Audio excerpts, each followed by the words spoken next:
আহচোন কি হলো মা ৰাতি হাজৰ যোগাৰ কৰিলি নে নাই মা আজিকালি কাৰো ঘৰত কামেই নোপোৱা হ'ল দেখোন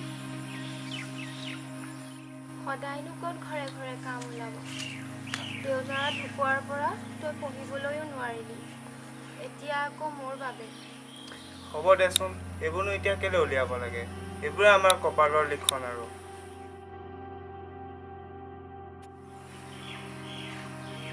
কি হলো ভণ্টি তই এনেকে আহিছ যে মোক কোনো খেলিবলৈ নিয়ে চবে মোক জোকায় নাযাবি আকৌ তই কেলেনো যাৱ চবে খেলিলে মোৰো খেলিবলৈ মন যায়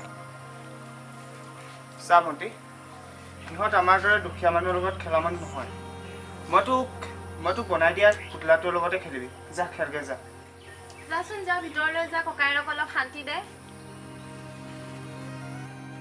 হ'ব দে তোক মই ভিতৰত খুৱাই থৈ আহোঁগে ডাইটি দোকানৰ পৰাই মই কিবা এটা খাবলৈ বাকী লৈ আনোগে তাইনো কিমান লোকৰ কথা শুনি বস্তু ধাৰলৈ আনিবি হ'ব দে শুনিবতো লাগিবই আজিৰ দিনতনো কোনে কাক খুৱাব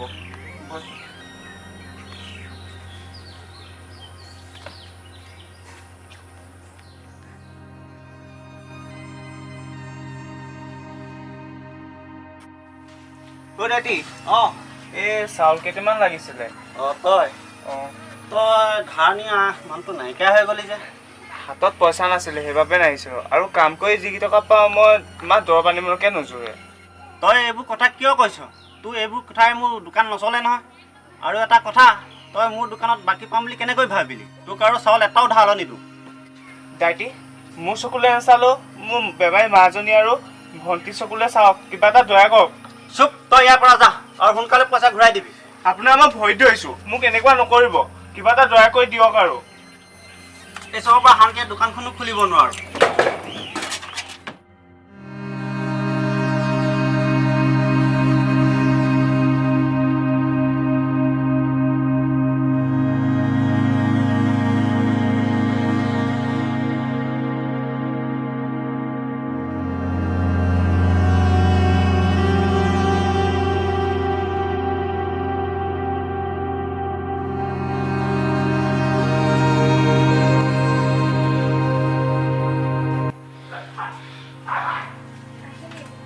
আহিলোঁ মা মোক ক্ষমা কৰি দিবি আজি তহঁতৰ বাবে একো আনিব নোৱাৰিলোঁ আৰু দোকানখনো বন্ধ আছিলে মই তোৰ বাবে বুজা হৈ পৰিছোঁ নেকি কি কৈছো আই দেউতা ঢুকোৱাৰ পাছত তইতো আমাৰ ভণ্টি আৰু মোক ডাঙৰ দীঘল কৰিছিলি তেতিয়া কি আমি তোৰ বাবে বুজা হৈ পৰিছিলোঁ নহয় আজি মোৰ দৰৱ ননা হ'লেও হ'ব মা তোৰ কথা বাদ দে মোৰ গাটো বেয়া লাগিছে আজি শুই লওঁগে অকণমান মই যাব পাৰিলে অলপ জিৰাই নগৈ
এইকেইটা হাঁচতীয়া পইচাৰ এটা কিবা এটা কাম নিজাকৈ আৰম্ভ কৰিবলৈ ক'ম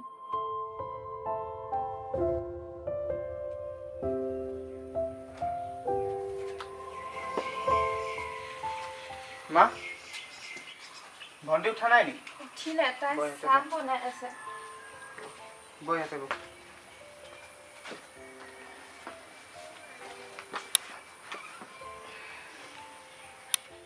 গাটো ভাল পাইছনে পাইছোঁ মা বোপাই মই কথা এটা ভাবিছোঁ কি কথানো মা মোৰ ওচৰত কেইটকামান হাঁচতীয়া পইচা আছে সেই পইচা কেইটকাৰে তই নিজাকৈ কিবা কাম এটা আৰম্ভ কৰ তই ইমানটো পইচা ক'ত পাই নো তই কেতিয়াবা যে কাম কৰি আহি মোৰ হাতত থ'ব দিয় তাৰে কেইটকামান পইচা মই সাঁচি তোৰ বিয়াৰ কাৰণে থৈছিলোঁ। কিন্তু মা সদায় আৰু কিমান কষ্ট কৰিবি, কিমান লোকৰ কথা শুনিবি। নিজৰ যিকণ মাটি আছে তাতে কিবা এটা কৰ। তই চিন্তা নকৰিবি মা, আজিৰ পৰা মই ঘৰতে কাম কৰিম, নিজৰ বাৰীতে কাম কৰিম, যিমান পাৰোঁ কষ্ট কৰিম। বোপাই, তই কষ্ট কৰিব পাৰিবি বুলি মই জানো।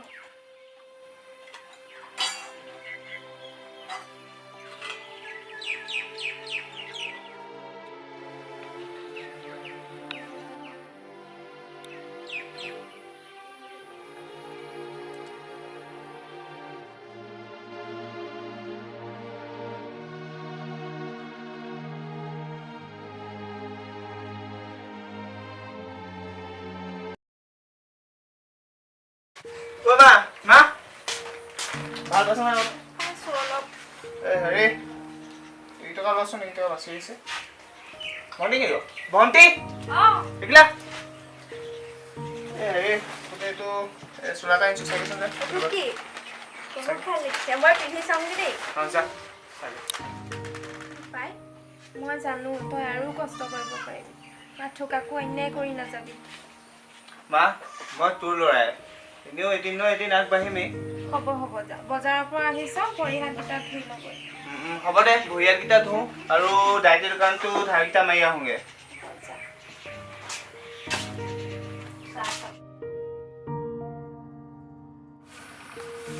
ভণ্টি ভণ্টি মাক ডক্টৰ ওচৰত নিম নহয়, আজি ভাতকেইটা সোনকালে বনাবচোন।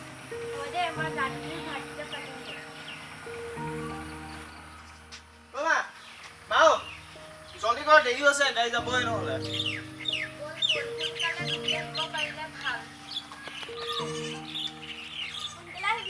হ'ব তই ভালছে আহিবি। ভালছে ভালছে গাড়ী নাপামেই আৰু।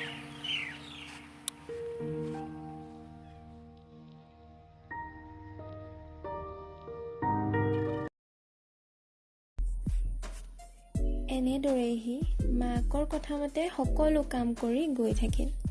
মাকৰ বেমাৰো লাহে লাহে ভাল হৈ আহিল আৰু এতিয়া সি নতুনকৈ ঘৰ এটা বনাবলৈ আৰম্ভ কৰিছে।